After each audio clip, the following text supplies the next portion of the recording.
no American citizen, no duly elected member of our Congress, not the Supreme Court. Not the Supreme Court? Not the Supreme Court, not the Justice Department, not the CIA, DIA, FBI, ATF, ATE, NBC, not even G.O.D.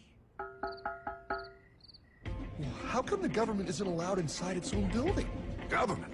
Pile, the Fed is a private bank owned by private stockholders. Do not let the name Federal fool you. This place is about as federal as Federal Express. A private bank? But private? Shh. Best to keep your voice down, pal. This is Ethan, Federal Reserve. Hey, Eth, Bill here, First National. Hi there, Bill. How are you? Good, good. We're running a little low on money. No problem. How much you need? Oh, how does 20 million sound? What? Excellent. We'll ship it over first thing tomorrow. Wait, he can just call up the Fed and ask for more money and they give him whatever they want? No, pal. The Fed don't give the banks money. The Fed loans the banks money. The banks have to pay it back with interest. Now, come on, time to go. Wait. I still don't understand. Where does the Fed get their money? I mean, if they're a private bank. You said they're a private bank, right? Okay, so who puts money into the Fed bank? This is Mel, United States Mint. Hi, ML. First National needs another 20 millis. We're already running the presses full steam here, Ethan. Gotta keep making loans. Gotta keep the money flowing. All right, you're the Fed. Whatever you guys say. 20 million more by morning. But I don't get it. What's so wrong about the Fed printing money? Because it's unconstitutional, pal. Our Treasury is supposed to create our money, but now the Fed controls the printing of America's money. Nobody gets a friggin' dollar that the Fed didn't print. So? They print the money, then they loan it to the government, then they charge the government interest, then the government taxes you to pay for it. Wake up, pal! Quickly, take my horse. Show him. Wait, show me what? Where are we going? Stallion of Liberty! Brought on the hoary wind! Oh, where are we? Battle of Waterloo! Hold on, we gotta get through! A money machine! There it is! Hey, is that the same people? Rich bankermen from Germany flying under the banner of the Red Sheet. They finance both sides of the war. We must hurry! That's him, the Red Shield courier! Shoot him! No, I'm not shooting anyone. Damn it, Pop! What? He beat everyone back with the news of the war and told England that Napoleon won. The Red Shield bankers in London pretended that England was doomed and started selling their English stocks. The English went into a selling frenzy to get rid of worthless English money. But the English won, right? Of course they won. But it was a trick by Red Shield. They waited until the stocks plummeted to pennies and then bought England back for nearly nothing. What? They did that? How? When the English leaders found out, they had no choice but to give themselves over to the Red Shield. Their money was gone and they were slaves to the Red Shield war debt.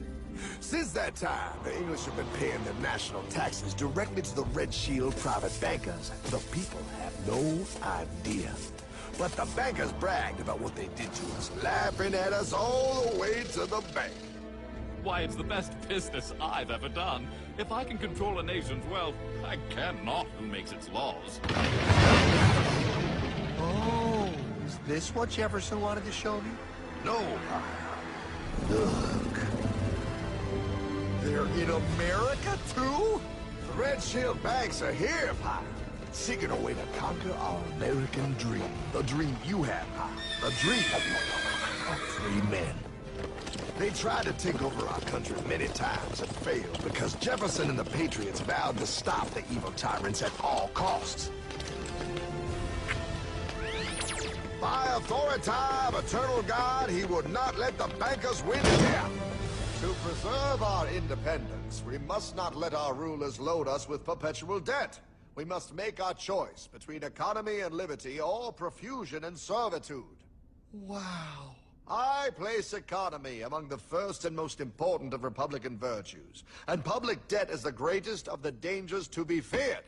It is incumbent on every generation to pay its own debts as it goes. In 1910, a secret meeting was held at a J.P. Morgan estate on Jekyll Island off the coast of Georgia. This meeting was so secretive, so concealed from government and public knowledge, that the 10 attendees used code names. I am clearly the richest man, so I should be the one to run the super-secret central bank. I own all the oil in America. I'm clearly richer than you will ever be, hula girl. I should run the super-secret central bank. You're nothing compared to me, lube job. I shall run the secret bank. Silence! Supreme Master Leader, I didn't know you were gonna be here. I'm not.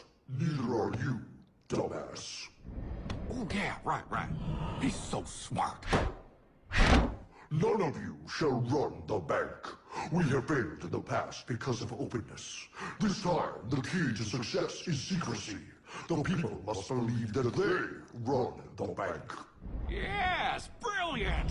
A sneak attack. What's the plan? We first create panic, then we show them the solution. With our man in office and well-planned timing, we will have our central bank. And so the people think it is theirs. We shall christen it Federal. The Federal Reserve.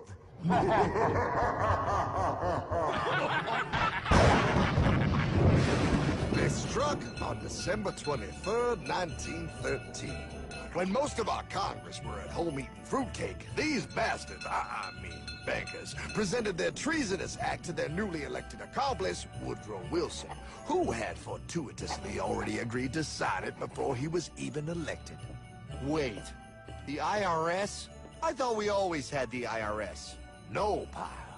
They did this to us too. The Fed now has the exclusive power to print America's money. They loan this money to our banks and our government at interest, putting immediate debt on our own money, printing more and more, so each dollar they print becomes worth less than the one before.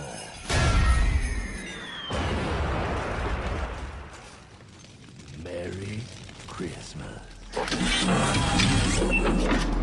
What in the hell is that?